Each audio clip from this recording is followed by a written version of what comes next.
Samedi 2 juillet 2022, chers téléspectateurs, c'est toujours un plaisir de vous retrouver dans cette nouvelle édition de ce journal version française.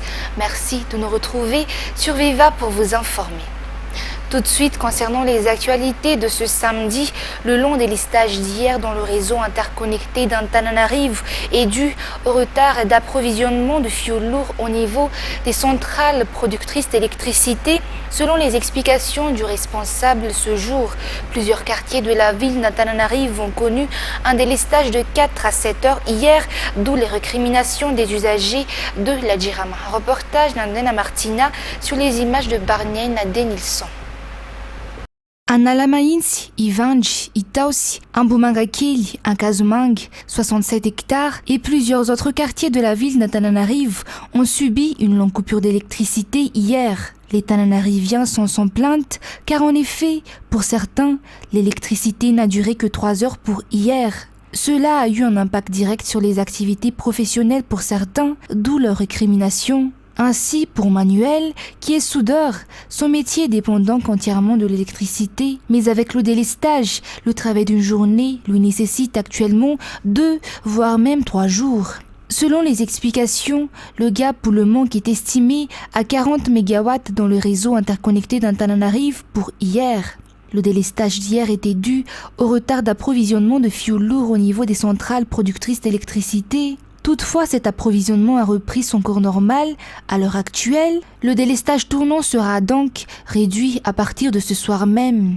Mis à part le fait qu'un décalec ne soit pas encore opérationnel, ainsi que l'étiage au niveau des centrales de Farah Hansen et Intelmit, l'augmentation de 15% des besoins des consommateurs en cette période hivernale fait que le délestage persiste encore actuellement.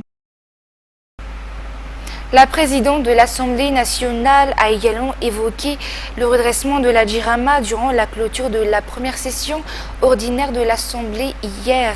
En effet, dans la loi de finances rectificative, il a été défini que l'aide à la Jirama sera désormais de 120 milliards d'ariars. Il en espère donc un redressement efficace en réponse aux doléances de la population malagasy par rapport au délestage, selon la présidente de l'Assemblée nationale hier. Les étudiants de la Polytechnique de Windhoek proposent la combinaison des énergies renouvelables et des énergies combustibles pour approvisionner plusieurs régions de Madagascar en électricité. Ces derniers ont présenté ces 2 derniers jours au stade Barema Mas une infrastructure de production pour répondre aux besoins d'une grande ville. Ces étudiants sont également prêts à apporter leur expérience pour améliorer l'alimentation électrique, ont-ils déclaré. Toujours un reportage d'Andena Martina. Ohatrany eny Ambomanambola mampiasa fioul lourd dia nefa misy koa parc solaire ato ohatrany amin'ny Ambatolampy dia misy éolienne koa dia amin'ny réseau d'énergie anazy zany dia misy famokarana fitaterana dia fitsinjarana.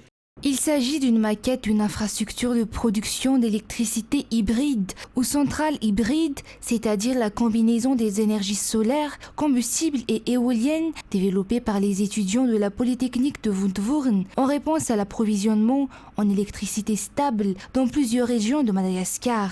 Celle-ci est estimée produire 50 MW, soit une production suffisante pour une ville. Le coût de la mise en place d'un tel projet est assez élevé, mais cette centrale hybride est performante, durable et bénéfique par rapport aux centrales hydroélectriques, d'après les étudiants. Ces derniers ont conçu le projet en réponse au contexte actuel, mais également pour apporter leur idée à la résolution des problèmes rencontrés par la population malagasy, d'après leur déclaration ce jour. La mise en place de ce projet dans chaque chef-lieu de district est totalement réalisable à Madagascar. Selon le dernier bilan, en 2018, 84% des Malagasy n'ont pas accès à l'électricité. L'objectif de l'État actuel est d'atteindre le taux de 70% d'accès à l'électricité d'ici 2025. Et sur un tout autre sujet, à présent, le Sénat malagasy a adopté 6 projets de loi le mardi 28 juin dernier durant la séance plénière. Parmi ces projets de loi figure le projet de construction du flyover à Danusizat. Des détails dans ce reportage de Miarvou Latsfiren. Le Sénat a adopté mardi dernier, durant la séance plénière, le projet de loi 003-2022 du 18 mai 2022 portant sur l'approbation de conventions de prêt pour le projet de préparation aux pandémies et prestations de services de santé de base entre la République de Madagascar et l'IDA du 18 juin 2022, une convention qui s'élève à 201 milliards 94 millions 488 000 lariars. Le deuxième projet de loi adopté, le projet de loi 006-2022, porte sur l'approbation de la convention de prêt entre la République de Madagascar et la Banque arabe pour le développement économique du 19 mai 2022 pour le projet d'aménagement du flyover Anouzat, croisement RN1 et RN58A qui s'élève à 100 milliards 584 millions 792 000 lariars. Le projet de loi 007-2022 du 15 juin 2022 a également été adopté au niveau du Sénat. Celui-ci porte sur l'approbation d'une convention de prêt pour le financement du projet d'appui au relèvement et à la résilience dans les 3 régions du Sud, ou PA2R, entre la République de Madagascar et la FIDA, datant du 1er juin 2022 et qui s'élève à 36 milliards 662 millions 635 400 ariars.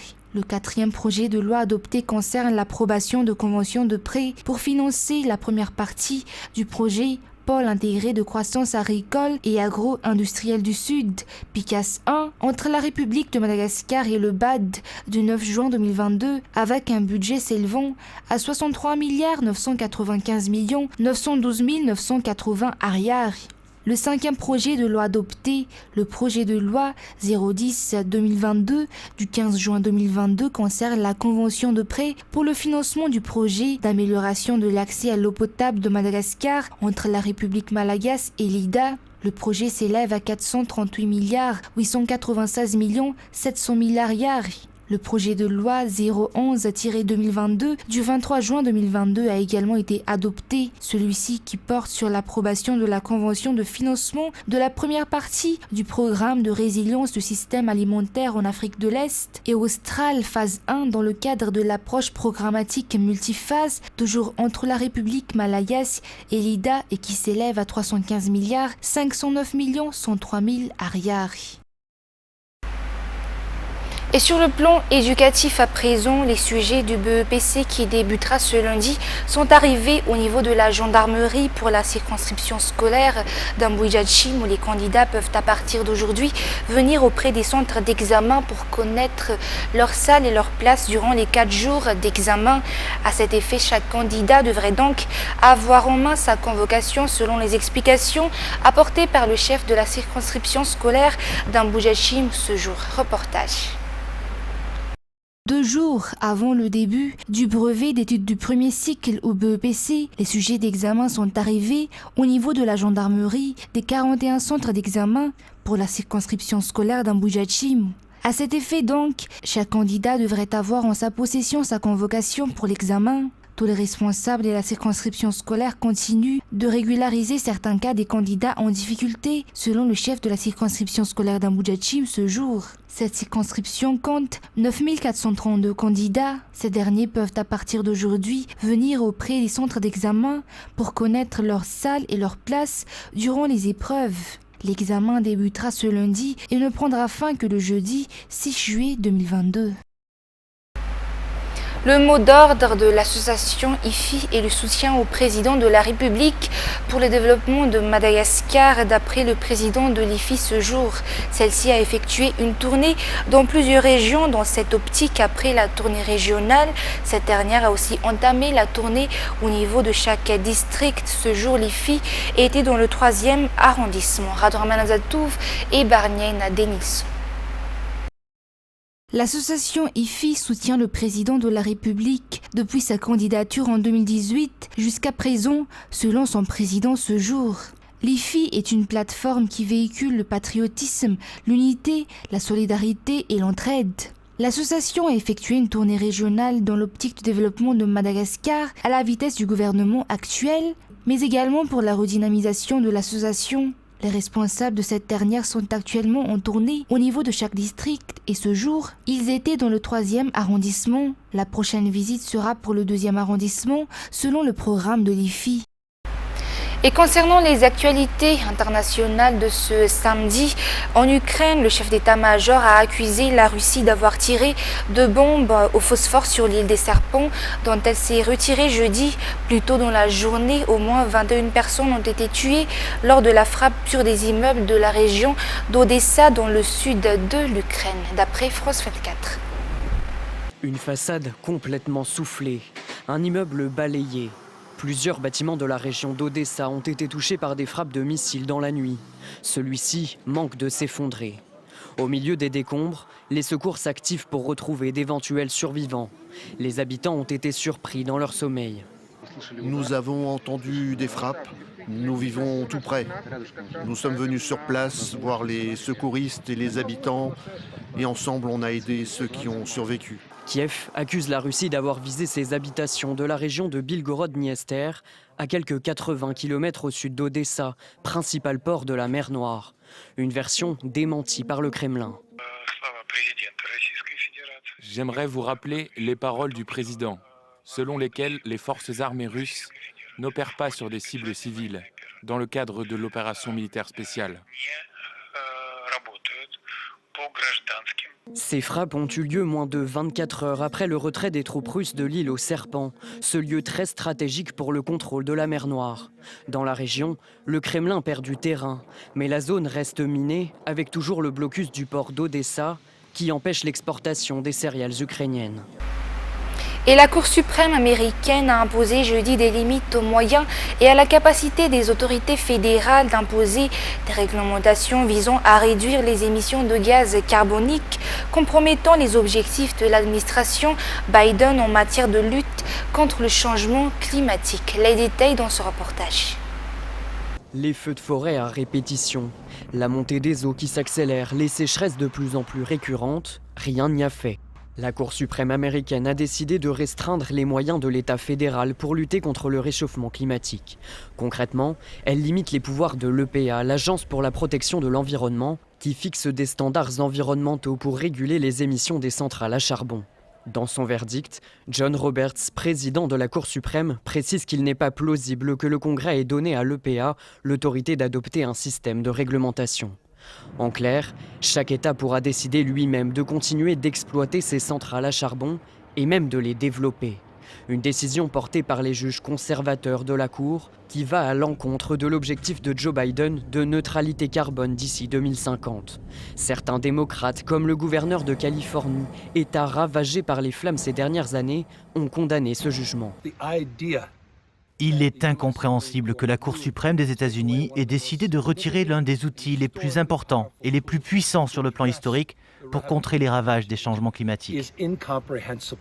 Rare pour être souligné, la réaction tout aussi explicite des Nations Unies. Nous pouvons dire qu'il s'agit d'un recul dans notre lutte contre le changement climatique alors que nous sommes déjà loin des objectifs de l'accord de Paris. Un pas en arrière également pour le président Joe Biden, moins d'une semaine après la décision de la Cour suprême de mettre fin au droit constitutionnel à l'avortement. Des salariés du secteur aéroportuaire se sont mis en grève vendredi en France, entraînant l'annulation des vols à l'aéroport Paris-Charles de Gaulle et des retards pour les voyageurs, toujours d'après France 24. La grève avait mobilisé un peu plus d'une centaine de personnes ce vendredi à Roissy. À l'appel de 6 syndicats, toutes les professions devaient se mettre en grève. Les raisons ? Les salariés des différents aéroports réclament une hausse mensuelle des salaires de 300 €, mais aussi de meilleures conditions de travail et de nouvelles embauches. En effet, depuis la pandémie, le secteur aérien a été durement touché et des milliers de postes ont été supprimés. Les syndicats réclament la création de 4000 emplois. Interrogés sur la question, plusieurs représentants syndicaux nous ont expliqué les raisons de cette grève. Je vous propose de les écouter. Covid a eu bon dos, on a eu du chômage partiel pendant plus de 2 ans, donc perte de salaire énorme. Et puis donc aujourd'hui, on est en grève pour montrer qu'on est déterminé, puis on ne lâchera pas l'affaire. L'aéroport ne veut pas recruter de personnel. On a beaucoup de charges et on a vraiment tous l'impression de faire le job de 3 personnes. Et ça, c'est pas normal. Du côté des voyageurs, la grève était relativement bien reçue. Les gens qui avaient prévu de décoller aujourd'hui ont anticipé le mouvement et la plupart des vols ont été assurés. Seuls 10% ont été annulés aujourd'hui. Malgré une proposition d'augmentation des salaires de 1,5%, les syndicats ne sont pas satisfaits et estiment que ces augmentations ne sont que de la poudre aux yeux, faites pour diviser le mouvement selon leurs mots. Des négociations avec la direction des aéroports de Paris sont prévues en fin d'après-midi, mais les syndicats se disent d'ores et déjà prêts à reconduire le mouvement si les propositions ne correspondent pas à leurs demandes. Et c'est également avec ce reportage que nous fermons l'édition d'aujourd'hui. Merci de votre fidélité. Passez une excellente soirée sur Viva et je vous retrouve demain pour des nouvelles actualités.